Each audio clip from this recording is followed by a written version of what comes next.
Community, I lied to you. Quite some time ago, I made a video of Pokemon items that I own that I would never sell because they meant so much to me. Well, turns out I'm selling a few of them. To put it towards bigger and better things, baby. What's going on, everybody? Top 10 Pokemon back. And as I just said, I will be selling some things that I thought I would never sell. Mainly my collection of graded base set Charizards. Now, one could argue, Top 10, you should have sold these things back 2-3 years ago when they were going for insane prices. And you're probably right, I should have sold them back then. But I wasn't ready. I had too much sentiment and nostalgia behind these cards that I just couldn't let go of them until now. I've finally matured in my collecting and investing, and I'm putting it towards bigger and better things. So anybody who is interested in the cards I'm going to show you, please go follow me on Instagram at ttpcollectibles. I will be selling them exclusively on there, where you will be getting the best deals possible. Selling off of eBay, I don't have to worry about any of their fees, so I can give you the best price, and I don't have to worry about paying any of their fees, so everybody wins. So if you were interested in any of these cards, go follow me on there.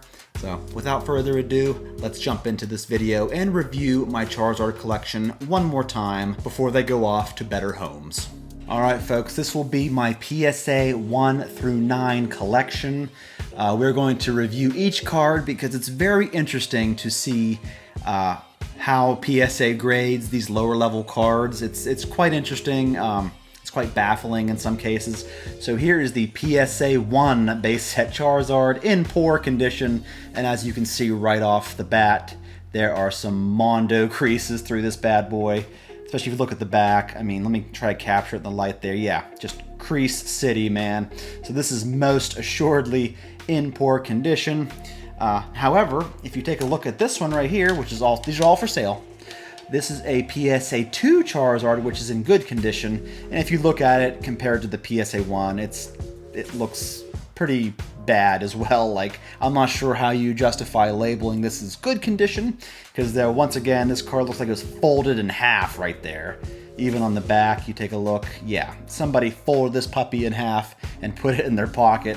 Even the back corner here is just ugly. So yeah, these are both, in my opinion, poor examples, but somehow this one got the good and this one got the poor. I don't know. Let me set these up here in the background here. We'll make a little wall of base set Charizards. All right, up next for sale is the PSA 3 base set Charizard, which is in very good condition. And let me just say, compared to the PSA 2, it is in a lot better condition.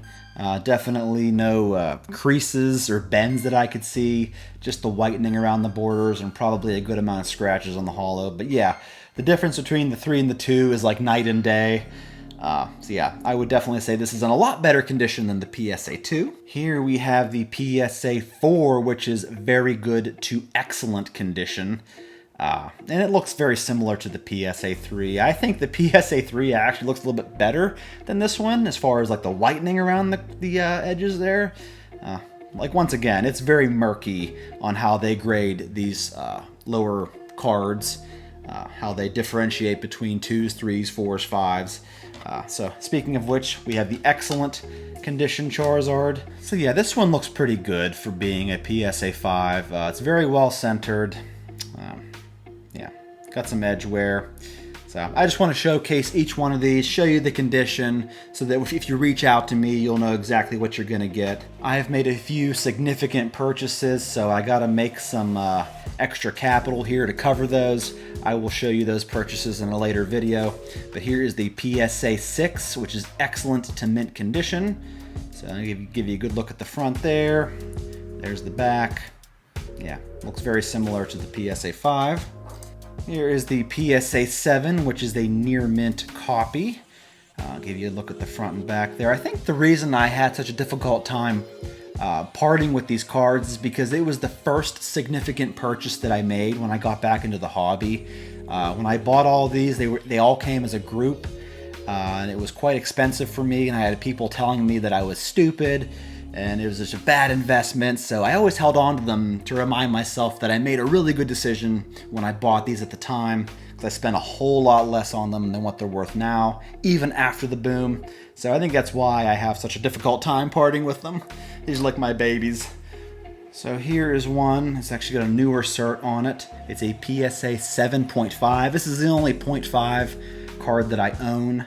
It's a near mint plus.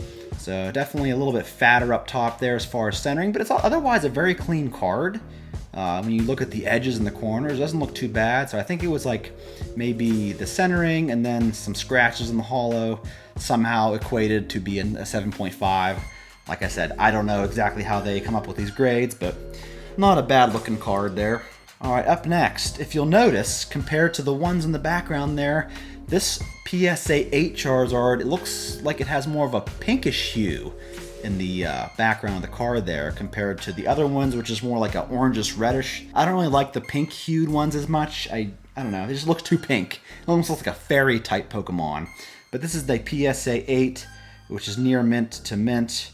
And honestly, it looks great. Very well centered, very clean looking 8. So yeah, this is definitely stands out amongst my Charizard collection because of the different coloration there. All right, and getting down to the last one I have for sale, it's the PSA 9, which is a mint example. And this one is super clean. I think the reason it got a 9 is because of the centering on the front. It's a little bit fatter up top than the bottom, and that goes for the same on the back. It's a little bit thicker up top. Otherwise, very clean. Edges and corners look great. Hollow looks great. So I think it was just an issue with centering on the front and back there. But yeah, this is probably going to be the most expensive of the bunch, of course, because it's the highest grade that I'm selling, is the PSA 9 base Zard. All right, just a few more cards that aren't base set Charizards. Here is an Evolutions Charizard that I graded a few weeks back, maybe a few months back, and I thought for sure it was going to get a 10. It looked so good. It's like perfectly centered front and back. Give you a good look at this. Yeah, like, I don't know. I looked it over. Somebody said the corners looked a little weird. I think the corners look fine. You can see right there, it's, I don't know, maybe that's what they concluded. I've seen PSA 10s look like that though, so I thought maybe it had a shot. I don't know. Got the PSA 8. And unfortunately with this Charizard, if you don't get the 10, the premium goes way down as far as value of PSA 9s and below, because there are like thousands and thousands and thousands of PSA 9s and below of this card. So you really want to get the 10. So this will be a pretty cheap card if anybody is interested. At an Evolutions Holo Zard here. Yeah, beautiful, beautiful holofoil. They did these holos just right in Evolutions with that sparkle. Man, looks gorgeous. So that one's also up for sale. I also have this little number. It is a PSA 10 Dark Slowking from Neo Destiny. This is an unlimited copy. I'm not sure why I picked it up. For a while there, I was picking up a bunch of Slowking cards, but it doesn't really fit anywhere in my collection. This is like the only Neo Destiny non-holo card that I have graded, so I'm not sure why I'm holding on to it. It's definitely an awesome artwork, as most of Neo Destiny cards are. So yeah, I definitely like Slowking, one of my favorites. But this one's going up for sale. I'm not exactly sure how much. I don't think there's anyone listed on eBay, so it'll be kind of tough to price that. But I will put all the prices of these cards on the Instagram post to anybody who's interested. And last but not least, I've held on to this card for quite some time. It is a PSA 10 Unlimited Holographic Dark Typhlosion. Very, very nice example. So yeah, this will also be available for sale if anybody is interested. Shoot me a message. Yeah, once again, just nowhere in my collection does this really fit. So I think I'm going to offload it and put that money towards something that makes a little bit more sense for me to collect. So there you go, guys. Let me know what you think. Let me know if you were interested in any of these. Shoot me a message on Instagram. Once again, that's at ttpcollectibles. I will link that in the description below. If you would like any of my Charizards, that's all I got for you today, folks. Not a video I was looking forward to making, but I gotta move on, right? We gotta move on sometime. So I hope you enjoyed the eye candy. Let me know what you think, and I will catch you all in my next one.